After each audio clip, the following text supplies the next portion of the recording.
เฮ้เฮ้เฮ้ตึง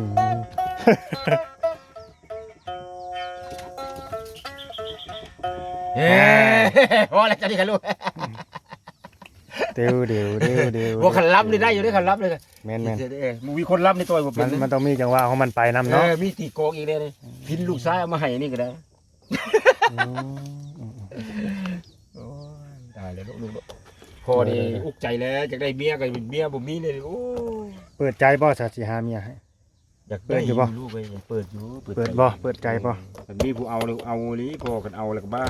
บ่ว่าดอกสิอยากเฮ็ดนั่นนี่พอได้บ้าพอก็เฮ็ดให้เฮ็ดนานี่แล้วอยู่กินน้ำกาลพอได้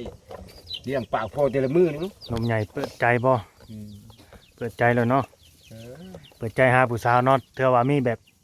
ไม่ห่างใหม่ๆได้ลงเรืออยู่แบบว่าอยากมีแบบว่าผู้ประเฮ็ดภาษาอังได้สาวรักครอบครัวนั่นนี่นะพอได้อยู่เนาะก็ได้เอากันเอาเป็นเอานะเอาพ่อให้อยู่พ่อก็เท่าพ่อก็พ่อแม่ก็บ่มีไอ้น้องก็บ่มีได้พ่ออยู่ผู้เดียวเดี๋ยวนี้บ่ไอ้น้องก็พูดเขาอยู่ไปอยู่ไกลบ่อยู่ไทย2คนไปตั้งแต่ปีใดพ่อได้พ่อหนีจากบ้านตั้งแต่อายุ16ปีเมื่อกี้ไปเรียนอยู่ซิโนนี่เด้อพ่อใหญ่สมมุติว่าเจ้าลูกเอาเมียไปนี่จะสิแต่งเขาได้อยู่บ่แต่งกับเขาได้อยู่บ่แต่งหลายเถอะบ่ประมาณจัก10 ล้าน15 ล้านนี่แหละขายหน้านี่ได้อยู่พอได้เนาะได้อยู่แล้วก็ขายหน้าจังโดยให้หน้าก็มีเนาะคันว่าเจอคนที่ว่ามักแหละเขาเอาแหละเขาให้อยู่ในนี้ก็แสนปลายพุ่นนะ6-7ให้ไปโอ้ให้100,000 บาทนี่เนาะบึดนี่ก็ได้อยู่ขายดี3แสนนี่ได้อยู่เป็นหน้าของเจ้าเองบ่ของข่อยเองบ่เลยบ่มีไผมีสิทธิ์ปีกายข้อก็ขายฮะฟังพุ่นข่อยก็ขายแล้วขายไปเฮ็ดหยังพ่อใหญ่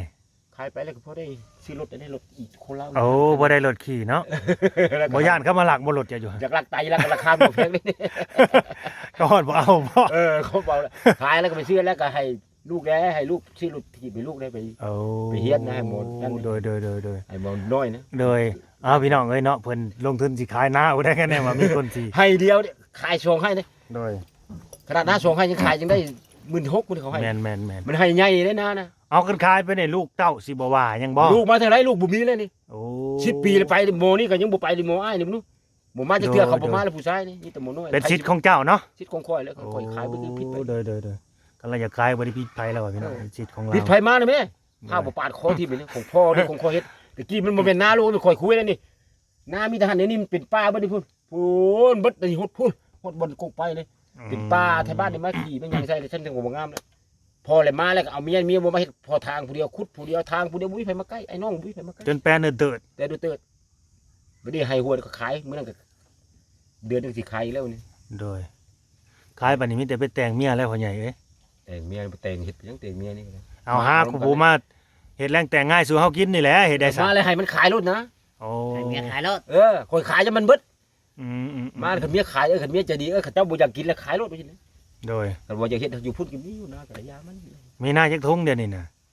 นาวบ่ได้ก็นาวหน้าเมียบ่หน้าลูกหน้าเมียบ่หน้าแม่อยู่บ้านก็มีอยู่บ้านดงในพุ่นโดยแล้วก็บ่ได้ไปเอาดอกก็ได้ยาเลยไปเอาปีนึงพาเมียไปเอาเข้าดงถ่าดงในเนาะมีน้ำพูดของแม่ดอกในข่อยคนบ้านพุ่นเด้โดยปีกายปีก่อนข่อยก็เมื่อเอาเมื่อเข้าเพิ่นมันมีขี้คุยพอได้อยู่นะนี่พ่อของพ่อเอาไว้หลายได้นะนี่อยู่เหนือนี่ก็พอเป็นนั่นเสียภาษีจักไรบ่ฮู้เขาเสียกับภาษีอันนี้ก็ภาษีนี่ก็จังบ่ทันเสียพอเสียหน่อยนึงแต่ก่อนมันเป็นป่าเป็นดินว่างพอมาขุดเอาได้10 กว่าปีนี่โดยดินเจ้านี่ก็ขึ้นสื่อเจ้าเบิดเลยตี้ใบขอบท้องก็อยู่น้ำเจ้าบ่แทกบ่แลกใส่ชื่อข่อยแล้วกับเมียผู้นั้นเมียมันยาแล้วโดยเฮ็ดเอาไหมใส่ชื่อเมียนะข่อยบ่จักใส่ชื่อข่อยเอาเด้อพี่น้องเอ้ยคันแนมว่าผู้ใดแบบว่าคันมาเลยจะฉุกขายได้บ่นี่แบบว่าตกลงปลงใจนะแบบว่ารับเพิ่นได้นะแบบมาอยู่กินนำกันแล้วก็เฮ็ดนาไปนำกันบ้านปลายชีวิตแน่นี่แต่ก่อนข่อยติดเอาหยังสะไทยหน้าน่ะพ่อใหญ่ข่อยบ่ได้ไทยปีกายนี่ข่อยเฮ็ดดิขุดเอาบ่เขาอัดน้ำพายแล้วมันขึ้นมาแล้วข่อยไปดำใส่ได้17 ศพนะให้เดียวได้17 ศพพุ่นเอาก้าน้ำหมูแล้วไปลักเอาก้าบนไปลักเอาไปขอก้าของเขาลุดว่าจะไปลักไปขอก้าเรือน้ำหมูไปขอก้าเรือน้ำหมูขอบ่นั้นบ่ได้มาดำอยู่พอได้กินนกเขายังเหลือ2 ศพโดยเฮ็ดผู้เดียวดำกลางคืนก็ดำมื้อใดมันมื้อใดจะไว้ในไสเข่าเจ้าน่ะนี่ไว้อยู่นี่ศพนี่โอ้อยู่ในนี่เนาะบ่เข้าบ่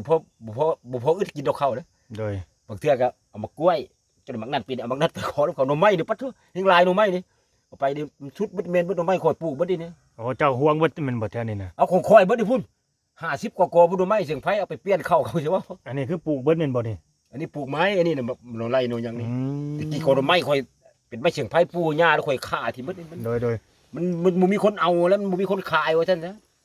สายห้อง 30กว่าปี สายห้องฟังนั่นก็แม่นของเจ้าบ่ มันเบิดแต่พุ่น ไม่สร้างไผไม้ไผบ้านนี่แม่นเบิด ไม้เสียงไผของเขาปลูกไม้ไผ่นี่ก็ข่อยจูดเลยนี่ข่อยสิจูดแล้วปีนี้ โอ้ มันง่ำมานี่พุ่น มันสิหักลงมาใส่ตู้เจ้านี่แห ขับ ละ หัวได้ตายได้เว้ย แม่นนั่นแหละ หัวค่อยแข็งทนดันขึ้นไปก็พอได้อยู่ มันขาดตัวนี้ บัดยามฟ้าลมฝนตกนี่กบเขียดก็หลายบ่แถวนี้ โอ้ทุกป่าลูกลีมสิว่าบ่ โอ้ บาทละคู่พุ่น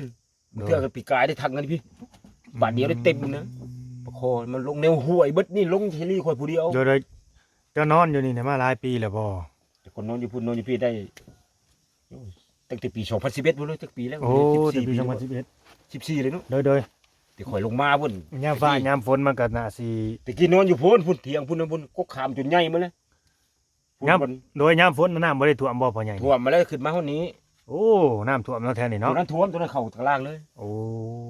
ฉันมันก็บ่เน่าเลยปีกายเลย ยามฝนจะไปนอนอยู่ไสนี่ นอนนี่มันเถื่อกับมันขึ้นมาก็บ่เฮิงน้ำห้วย อ๋อมันก็ลงเนาะ บางมื้อปีใดมันมากกันเลยนะมันเพราะมันชลประทานตัวนี้มันนี่เนาะมันค่าตัวนี้มันมาแต่ปีนี้มันขึ้นแห้งนี่ อืม แต่ก่อนมันลงห้วยจนมันตายมันมามันขึ้นไว้ลงไว้น้ำมันนี่นั่น โดย บ่เพียงแต่มื้อหนึงกันห้วยตัวนี้บ่ตาย2 มื้อ 2 คืนนะห้วยตัวนี้มันเข้าพุ่นแล้วมันลงห้วย ถ้าน้ำขึ้นน่ะ2 มื้อ 2 คืนจังลง 2 มื้อ 2 มื้อ 2 มื้อ 2 มื้อ อ๋อ สามคืน ป่าเดี๋ยวมึงบ่เว้าดอกเบิ่งหนู้ไปเอาบึดเดียววังนี่น้อยเพียงนี่ก็ยังได้เต็มนี่ โดย ว่านี่ก็ได้หลายลูกกับเมือนไปเอาวังเดียวสิได้นะ อืม เขาบ่ซักเอาปลานั่น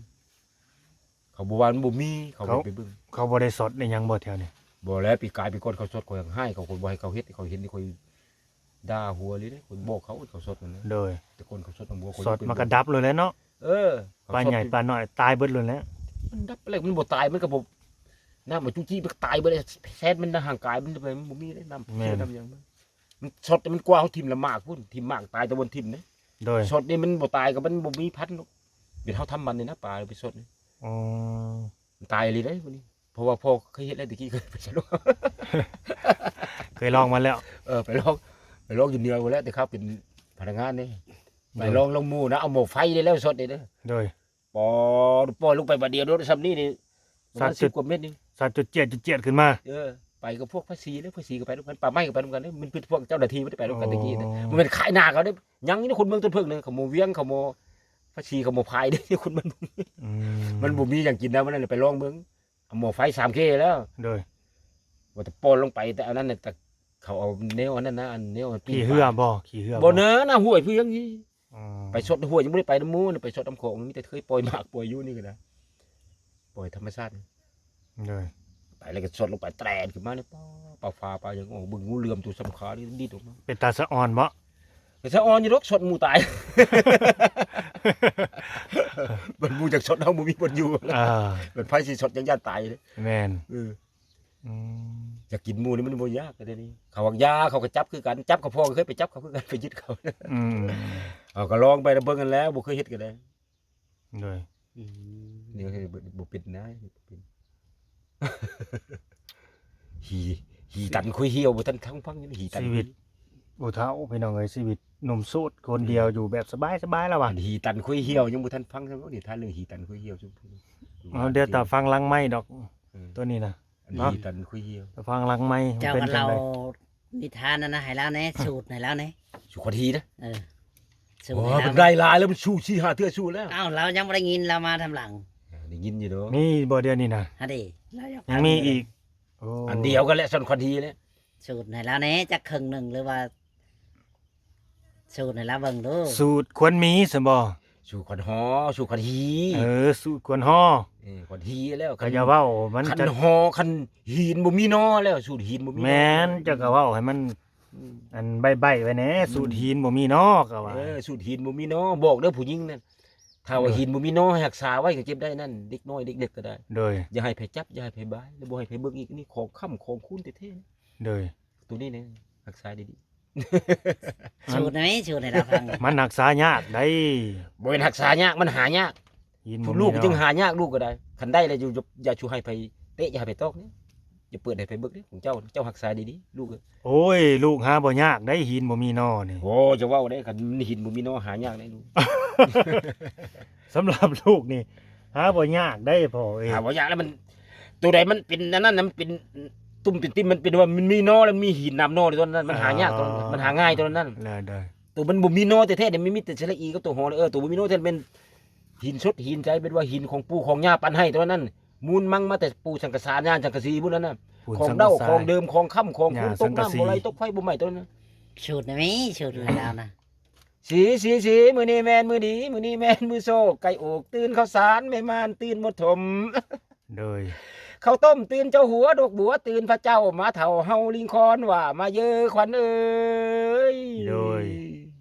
เราอมน้ำโบตัดงัดจับเป็นสัตว์สหีตำผักสีสปีกล้วยเงาจับเป็นเหล้าสหีผู้สาว ให้นาเจ้าเลี้ยมปันหอนไก่ให้บาไลเจ้าแดงปันหอนไก่จุกให้หีมอยกคือเพลงหมูป่าจับบาไลเจ้าอย่าห้องจับท้องน้อยเจ้าคอยนอนลง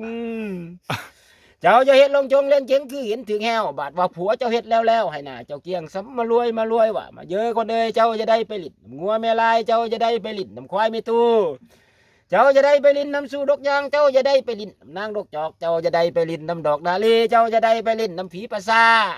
โดย ฝนตกเจ้าอย่าดงไปนาฟ้าห้ามห้องเจ้าอย่าดงไปไกลฝนตกลิ้นเจ้าอย่าปากผัวตอกดากเจ้าอย่าติ้งว่ามาเยอะคนเอ้ยพอเลยสิก็จอ พ่อโดยพ่อสามีกับพ่อ เมื่อยสิหีดีคนเมื่อยรู้ท้องแล้วก็ดูอ้าวสิเมาย้อนเลยพวกนี้กัน อ้าว ไปแล้วบ้านนี้น้องเอ้ยไปแล้วบ้านนี้พ่อใหญ่สีเมือง เมาเลยมาแล้วที่โดน โดยจังนอนสบายเนาะ นอนม่วน ถึงเลขได้มาแล้ว โดย ลูกอินซีเด้อ แม่นบ่ แม่นอยู่บ่เนี่ยนะ จักแม่นบ่แม่นเลยตะคาเดี๋ยวนี้บ้านบ่อยากแม่นเลยตะคาเมียบ่อยู่ตะคาเป็นเดี๋ยวมึงเสื้อพ่อก็นอนบ่ โอ หลับ เคเฮาก็สิได้จบคลิปซะนี่แหละพี่น้องเอ้ยนะพอหอมปากหอมคอเนาะ เออ ฝากกดไลค์กดแชร์พี่น้องเอ้ยเราก็เป็นคนแบบว่าสิว่าเป็นหมอก็แม่นเนาะมีพยามมาสอนสุลูกสุหลานพังหั่นนะ เออ พืชนิทานก้อมหยังต่างๆนั่นแหละเนาะ เออ พอได้คลายเครียดพี่น้องเอ้ยพอได้บ่โศกบ่เศร้าพอได้บ่ง่วงบ่เหงา ยัง พอได้หัว ยังหูหีอันตันตายยังบ่ทันเล่าเด้อตอนนี้ โดย เออ เดี๋ยวถ้าเราล้างไม้ดีกว่าเนาะ เขาปลูกบ่พอหน้านี่ก็ยังเล่ามาแล้วอันนั้น โดย มันถือ ให้เจ้าอยู่ดีมีแฮงอายุมันคนยืนเนาะ สธุอยู่ดีมีแฮงลูกก็อยู่ดีมีแฮงบ่ต้อง โดย ทุกคน สาธุเนาะ เอาซื้อเด้อป่านะบอกบ่ โดยสบายดี เออ